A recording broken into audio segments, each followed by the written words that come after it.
আসসালামু আলাইকুম। বাংলাদেশ বেতার, গোপালগঞ্জ। খবর পড়ছি সিফাত আবদুল্লাহ।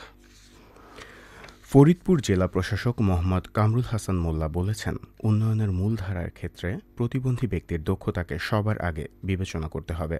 গতকাল ফরিদপুর শহরের ব্র্যাক লার্নিং সেন্টারের কনফারেন্স রুমে প্রতিবন্ধী ব্যক্তিদের মূলধারার উন্নয়নে সম্পৃক্ত করার লক্ষ্যে দিনব্যাপী মতবিনিময় সভায় প্রধান অতিথির বক্তব্যে তিনি এই কথা বলেন।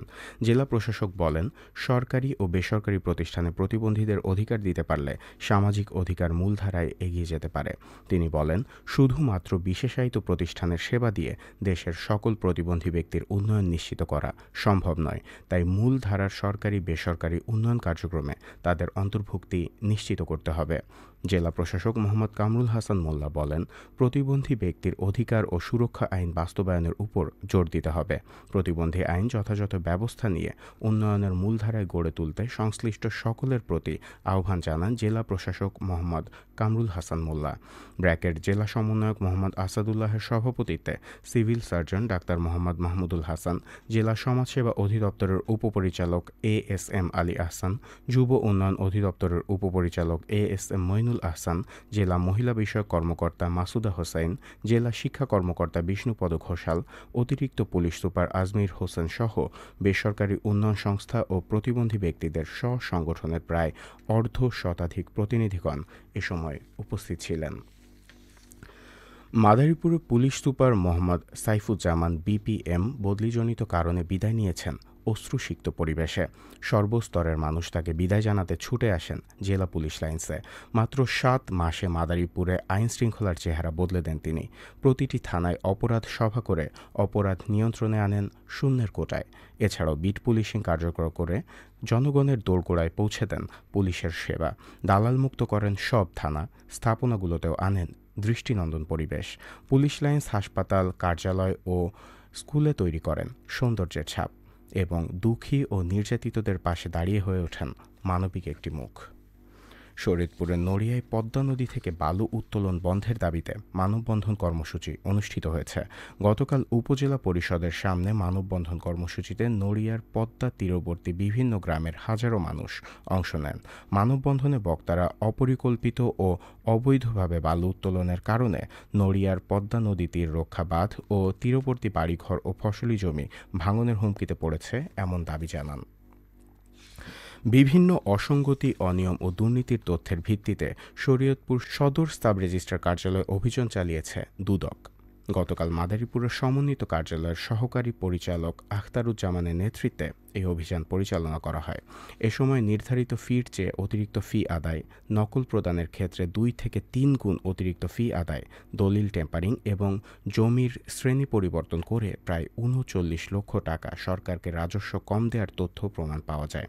এই ধরনের অনিয়মে দুদক নিয়মিত অভিযান পরিচালনার কথা জানিয়েছে দুদকের সহকারী পরিচালক।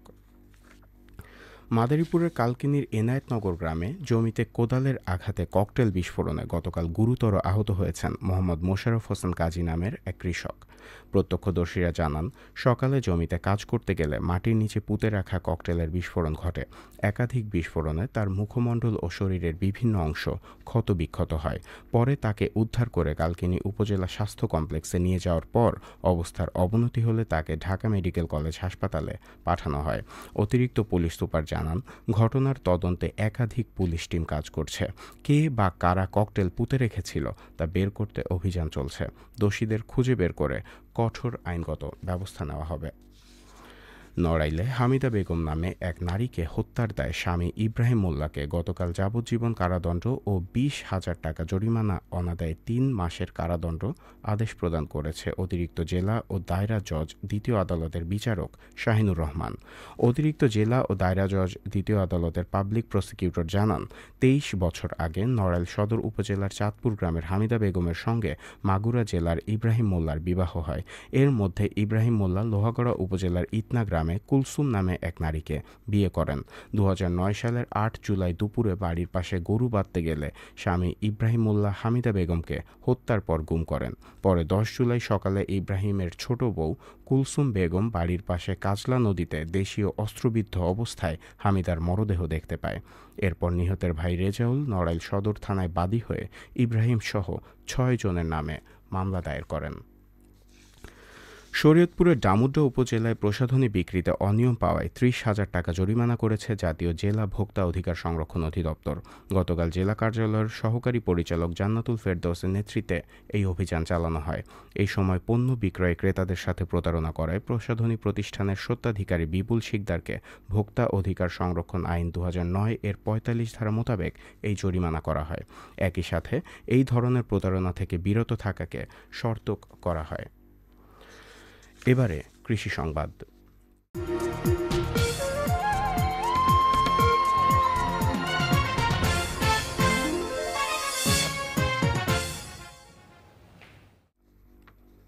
মাদারীপুরে চলতি রবি মৌসুমে পেঁয়াজ চাষে অভূতপূর্ব সাফল্য অর্জিত হয়েছে। জেলা কৃষি অফিস জানায়, জেলায় এবছর মোট ৪,৭৪৩ হেক্টর জমিতে পেঁয়াজ আবাদ হয়েছে।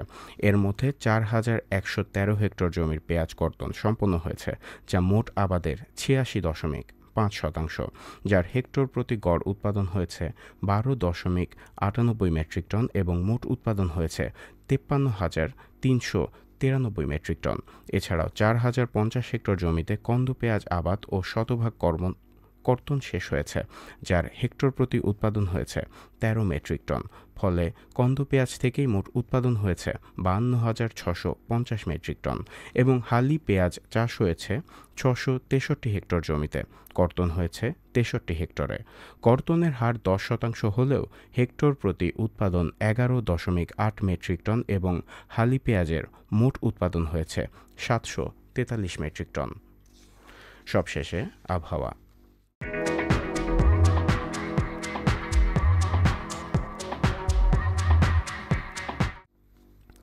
আজ বেলা ১টা পর্যন্ত দেশের অভ্যন্তরীণ নদীবন্দরসমূহের জন্য আবহাওয়ার পূর্বাভাসে বলা হয়েছে, রাজশাহী, রংপুর, দিনাজপুর, বগুড়া, পাবনা, ঢাকা, টাঙ্গাইল, ময়মনসিংহ, সিলেট, কুমিল্লা, চট্টগ্রাম এবং কক্সবাজার অঞ্চলসমূহের উপর দিয়ে পশ্চিম অথবা উত্তর-পশ্চিম দিক থেকে ঘণ্টায় ৪৫ থেকে ৬০ কিলোমিটার বেগে অস্থায়ীভাবে দমকা অথবা ঝোড়ো হাওয়া সহ বৃষ্টি অথবা বজ্রসহ বৃষ্টি হতে পারে।